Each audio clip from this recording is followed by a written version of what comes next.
This bright red cover masks my secrets. It could tell you everything you could ever want to know about that which swims in the darkened depths and hides between the pretty memories, the good time memories, the wasn't that the best day ever memories. This bright red cover has been many colours over the years. It wasn't always so garish. Once it was lavender and pink and watercoloured brushstrokes with tiny butterflies that kissed the page corners, wings smeared in blood from frantic fingers as my soul emptied onto razor-thin sheets soaked in tears.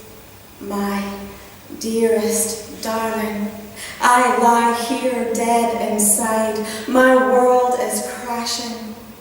Breath seems to stick in my mouth, trapped somewhere in behind my teeth. You were my only comfort, my oldest friend.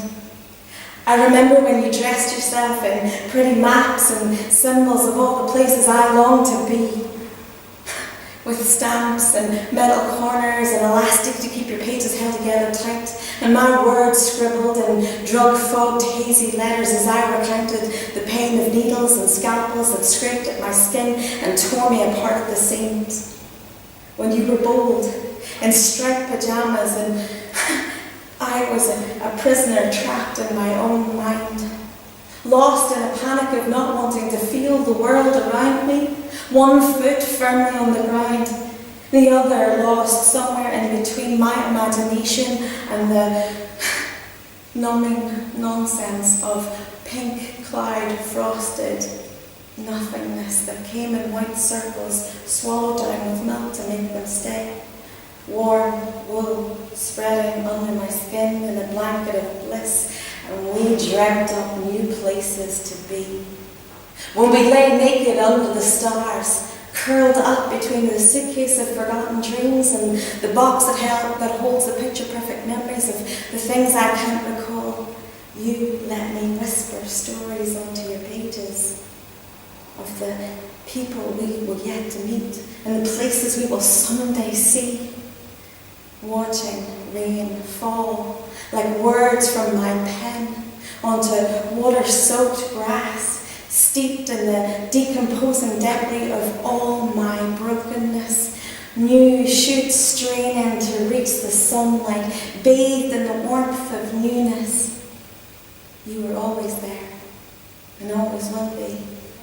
So the second piece I'm going to do, I should put context to this. This was written at a very, very darkened time. I kind of did this. I was living in with a very large bag of pills, and it was very much that as long as the pills were here, I was still here. And after a very crazy drunken binge for 3 days, I wrote this, and then I came back and I read it, and it made everything in my life make sense. And it was that starting point of me going, okay, the only way's up, girl, from here. So this is a piece called Cowardice and Conflict. Broken and bruised, shattered and empty, scattered across the desolate floor, she cries bitter tears of pain, loneliness, solitude, aching, her heart crushed, pounded, abandoned, the screaming sound of voices, angry, despairing, violent. They rage constantly inside her head, relentlessly arguing, demanding attention. She begs, pleads for their silence. Imaginary lines of blood she draws on her skin, poison she secretly hides. She dreams of the beauty of the burning pain each cigarette would inflict. If only she had the willpower. But she's a coward. She's afraid of feeling. So she hurts herself deeper, harder. The mental wounds of rejection, severing delicate tendons inside her tender heart. Hallucinations she wishes were real. Of falling, crumpled body tumbling down broken stairs. She desires this death. An end of her suffering, all felt in one agonizing moment, the culmination of all her torture. She paints her face so the world will never see the truth underneath. covers the sadness, the blame and the guilt. She won't let you see. She won't let you in. She traces the tracks made over the years, each one invisible to the world, but she knows them all by name, those tears. They were her companions in the eyes of no one, their paths familiar on her fingertips. Torn, she finds herself walking useless in a world so far removed from where she wants to be, an image of herself she has no desire to be perceived as. Afraid of knowing the reality of who she really is, identified by the atrocities she's been part of, she yearns to be newborn, fresh, unsoiled, not victim, not survivor, not having suffered, not having been any of the scars that sit raw upon the broken soul she carries, weighted by the wounds of her history, her choices, her life. She'll tell you her story. Recite it, like she has so many times before, distanced herself. It's become just a story to her. Like a book she read once, a lifetime ago, when she was so very young, still a child. Her years marked by their brutality.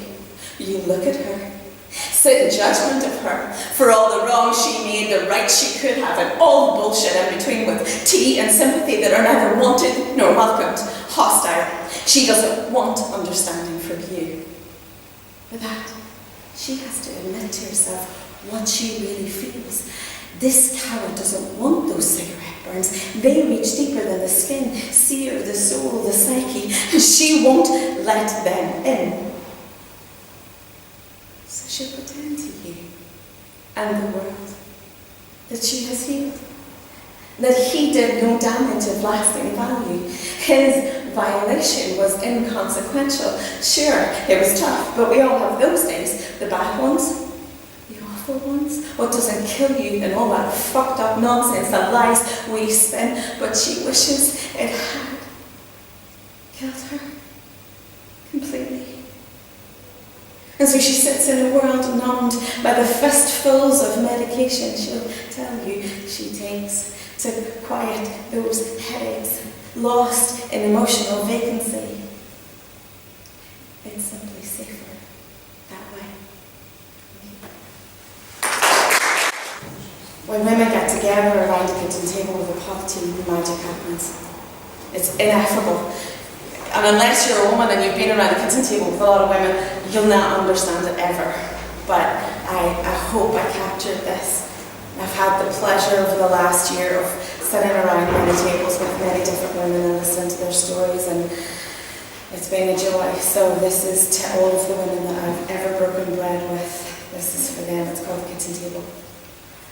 We come to this altar in reverence. Mother Priestess and her acolyte, each bringing blessed gifts and offering.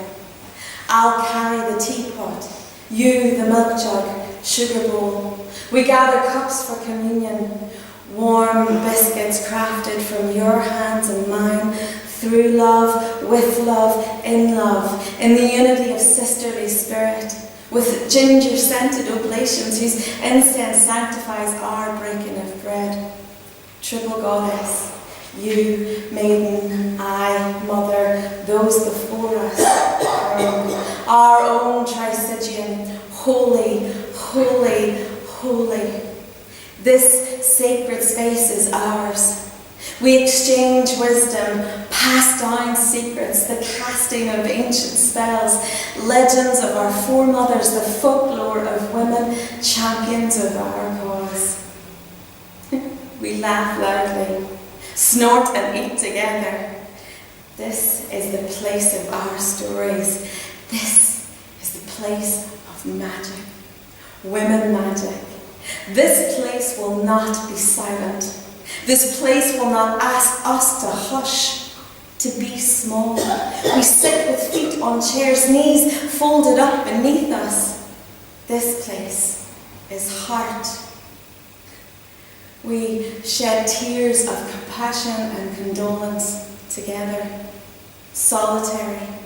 We shouldered burdens, shared in abstractions, and laughed in unison, made lists that would right all wrongs, and loved each other.